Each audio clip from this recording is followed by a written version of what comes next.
शादी कोई छोटी बात होती है।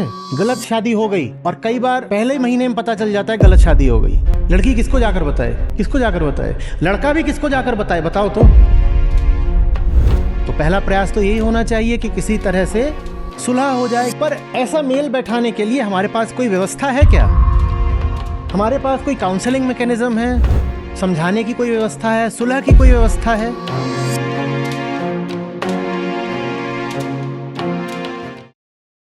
शादी कोई छोटी बात होती है? आप एक लड़की हो, आपको अपना घर छोड़ के जाना है किसी और के घर में, ये कोई छोटी बात होती है? दूसरे के घर की गंध दूसरी है, खाना पीना दूसरा है, लोग दूसरे हैं, चेहरे दूसरे हैं, व्यवहार दूसरे हैं, रिश्ते दूसरे हैं, सब अलग है। और आपसे कहा गया आप जाओ उसके घर जाओ,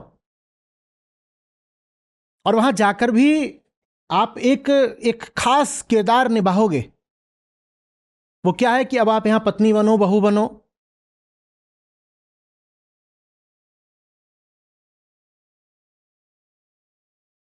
और सिर्फ घर नहीं बदलेगा, आपकी जिंदगी में और भी कुछ बदल जाना है।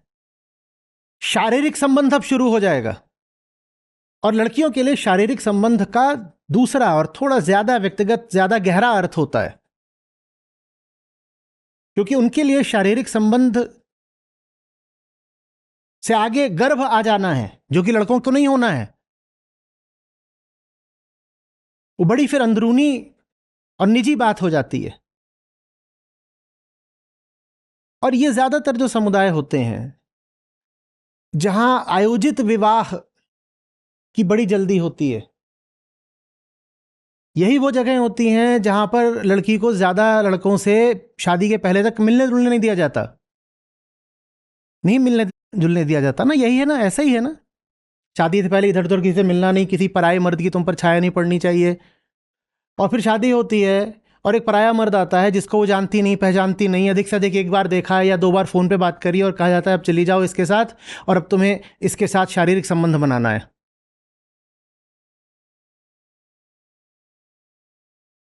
हमें पूछना पड़ेगा खुद से कि किसी लड़की के मन में फिर विद्रोह की आग उठेगी कि नहीं उठेगी? उठेगी कि नहीं उठेगी? और भारत हमारा देश है, यहां की सब लड़कियां भी यहां की बराबर की नागरिक हैं।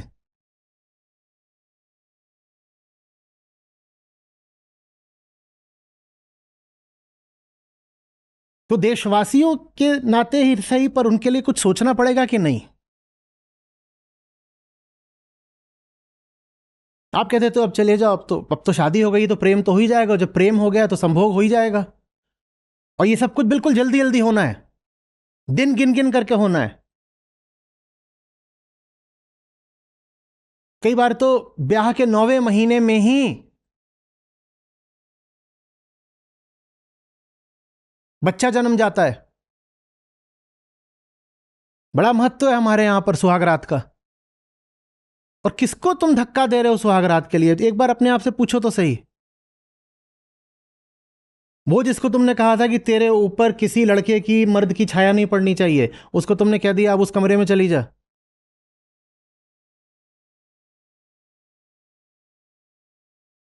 समझ में आ रही बात? उसके बाद चलो, हम सब इंसान हैं, मिट्टी के लोग हैं, गलतियां सबसे होती हैं ना। आप बहुत सोच समझकर, समझदारी से भी कोई रिश्ता बनाओ तो हो सकता है कि उसमें कोई खोट रह गई हो, बिल्कुल हो सकता है, क्योंकि इंसान है भाई, गलतियां हो जाती हैं। जब गलती हो जाए तो फिर भूल सुधार के लिए हमारे पास कोई व्यवस्था है क्या? कोई है व्यवस्था? गलत शादी हो गई और कई बार पहले महीने में पता चल जाता है गलत शादी हो गई, क्योंकि बड़ा अंतरंग संबंध होता है पति पत्नी का। कई तलों पर उनमें आपस में मेल होना चाहिए, कॉम्पैटिबिलिटी होनी चाहिए, जिसमें शारीरिक भी शामिल है, भावनात्मक भी शामिल है, मानसिक, वैचारिक, बहुत कुछ शामिल है। इतने तलों पर अगर उनमें सामंजस्य है, मेल है, तब तो आप कह सकते हो कि ये दोनों जने अब जिंदगी एक कमरे में बिता सकते हैं। नहीं तो कैसे एक कमरे में रह लोगे दो लोग? और पता चलता है शादी के बाद कि किसी तल पर गड़बड़ हो रही है, हाँ, तो पहला प्रयास तो यही होना चाहिए कि किसी तरह से सुलह हो जाए, किसी तरह से मेल हो जाए। किसी तरह से उनमें सामंजस्य बैठाया जा सके कि ठीक हो जाए। पर ऐसा मेल बैठाने के लिए हमारे पास कोई व्यवस्था है क्या? लड़की किसको जाकर बताए? किसको जाकर बताए? लड़का भी किसको जाकर बताए? बताओ तो। ये सब तो गंदी बातें हैं जिनकी चर्चा की नहीं जानी चाहिए। खासकर लड़की तो बिल्कुल नहीं कर सकती। और अपने घर वालों से कैसे करेगी? अपना घर तो छोड़कर आ गई है, फोन पर कितना बताएगी मां को? क्या बताएगी? बहुत निजी बातें होती हैं, क्या क्या खोलेगी राज। उसको तो धकेल दिया है कि जा पर आए घर में, अब वो क्या क्या राज बताए घर को कि अब यहां क्या क्या। और सब कुछ अत्याचार के ही दायरे में नहीं आता है। मेल भी एक दूसरी चीज होती है। बात यह नहीं है कि पति अत्याचार कर रहा होगा या पत्नी अत्याचार कर रही हो, अत्याचार की बात नहीं होती है। एक हॉस्टल में भी जाकर के दो लोग रहते हैं, वहां पर आपको एक कमरे होते हैं, शेयरिंग रूम्स होते हैं, वहां पर आपसे पूछे बिना आपको रूममेट अलॉट हो जाता है। हो जाता है? आप लोग रहे हो इस तरह से? पूछा नहीं जाता, रूममेट अलॉट हो गया। अब ऐसा नहीं है कि आपका रूममेट कोई दुष्ट व्यक्ति है, लेकिन फिर भी कई बार पहले हफ्ते में या महीने में ही पता चल जाता है कि ये जोड़ी जमेगी नहीं। तो फिर आप दोनों परस्पर बातचीत करके वार्डन के पास चले जाते हो और दरखास्त दे देते हो कि साहब हमारे कमरे बदल दो। तो एक व्यवस्था वहां पर है कि अगर जोड़ी नहीं जमी तो क्या करना है। हमारे पास कोई काउंसलिंग मैकेनिज्म है, समझाने की कोई व्यवस्था है, सुलह की कोई व्यवस्था है? और सुलह अगर हो ही नहीं सकती तो फिर किस तरह से ये दोनों व्यक्ति अलग हो जाएं, इसकी कोई व्यवस्था है? तो आपने तो कह दिया है कि जन्म भर का साथ है, बल्कि 7 जन्म का साथ है, तुम्हें साथ रहना ही है। तो अब अलग होने का फिर एक ही तरीका बचता है। जब अलग होने का आपने कोई सभ्य तरीका बना ही नहीं रखा, तो अलग होने का किसी विक्षिप्त क्षण में किसी व्यक्ति को हो सकता है कि एक ही तरीका दिखाई दे कि हत्या कर दो, क्योंकि इसके अलावा तो अलग हमें होने दिया ही नहीं जाएगा। ये सबसे घटिया तरीका है अलग होने का। ये कोई तरीका ही नहीं है। पर प्रश्न ये भी उठता है ना कि हमने एक समाज के तौर पर क्या बेहतर तरीके एक जोड़े को सौंप रखे हैं, उपलब्ध करा भी रखे हैं क्या? वो क्या करें? किससे बात करें? और ये बहुत संवेदनशील काल है। दो लोगों को आपने एक साथ कर दिया है और ये दोनों लोग परस्पर अजनबी हैं। ये बहुत बहुत संवेदनशील काल है। चिड़ियाघर वगैरह में भी, या जो अभयारण्य होते हैं, जो वाइल्ड लाइफ सेंचुरीज वगैरह होती हैं, वहां भी जब ऐसा होता है कि नर बाघ और मादा बाघ अब इनको एक साथ किया जा रहा है, तो वहां जो सब वन विभाग के अफसर कर्मचारी होते हैं वो बहुत सतर्क रहते हैं शुरू के कुछ दिनों तक।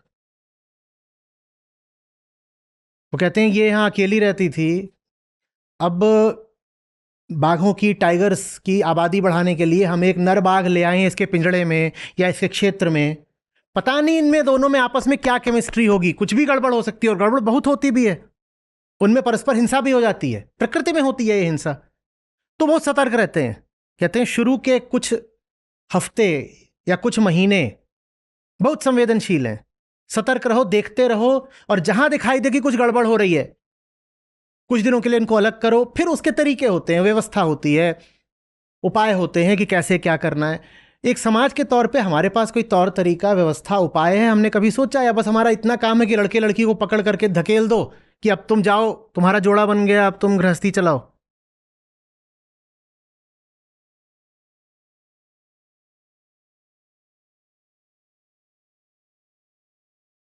हम्म आप एक कंपनी भी ज्वाइन करते हो, जो कि बहुत छोटी बात है क्योंकि लोग कंपनियां बदलते रहते हैं।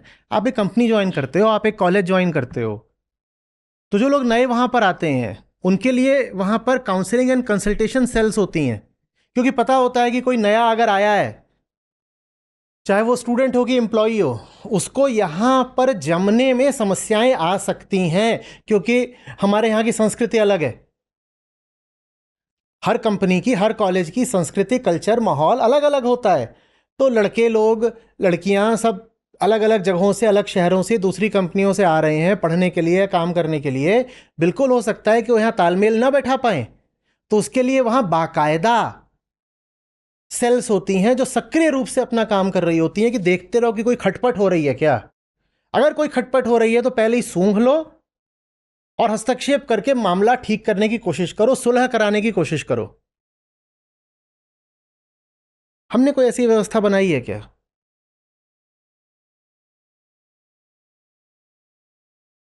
बात समझ में आ रही है? मैं फिर कह रहा हूं, जिन्होंने ये करा है वो तो अब भुगतेंगे। वो तो अपने जन्म से ही गए, उन्होंने तो अपनी जिंदगी ही बर्बाद कर ली।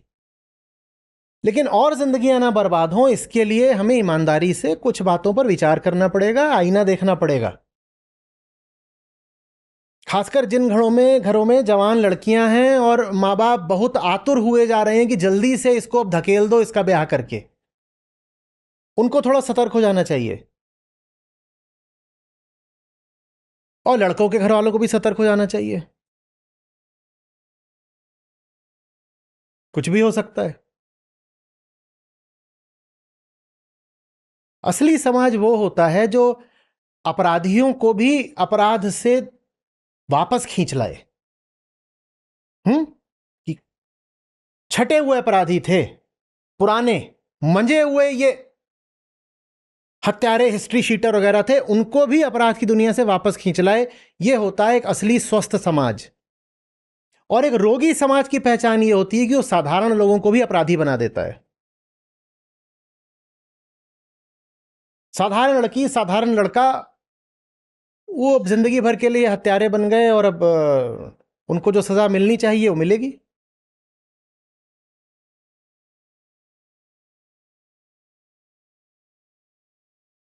आप कुंडलियां मिला रहे हो।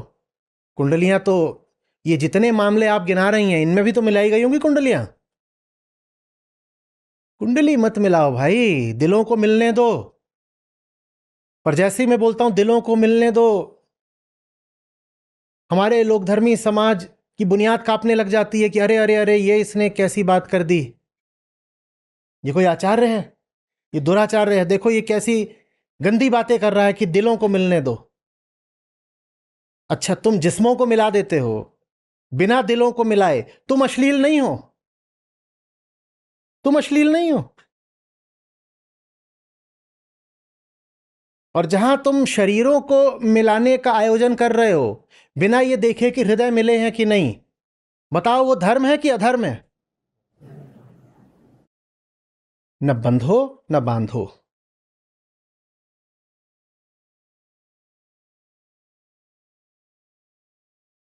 खरा आदमी वो है, असली सच्चा इंसान वो है जो न खुद बर्दाश्त करता है कोई उसे दबाए बांध के रखे, और न ही वो किसी भी कीमत पर दूसरे की जिंदगी को बंधन में डालना चाहता है।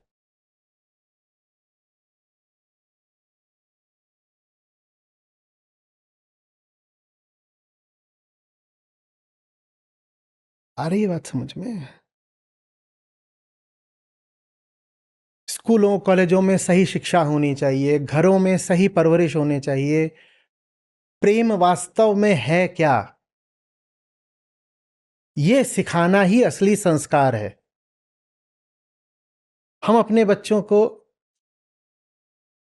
न तो दूसरे वर्गों से, न दूसरे वर्णों से, न पर्यावरण से प्रेम सिखाते हैं, तो उनमें दूसरे व्यक्तियों से ही प्रेम कहां से आ जाएगा, बोलो?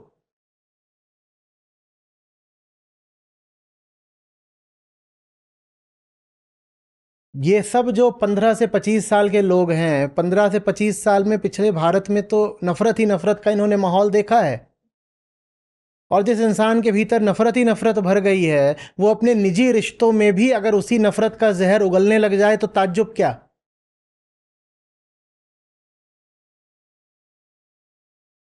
बोलो। कोई गहरा आदमी, कोई सुलझा आदमी, कोई प्रेमपूर्ण व्यक्ति तो हत्या करेगा नहीं ना, कि करेगा? और जो आप लोग यहाँ पर जो पुरुष वर्ग बैठा है, बहुत सारे कुंवारे बैठे हैं शादी के लिए लालायित, वो भी सावधान हो जाएं।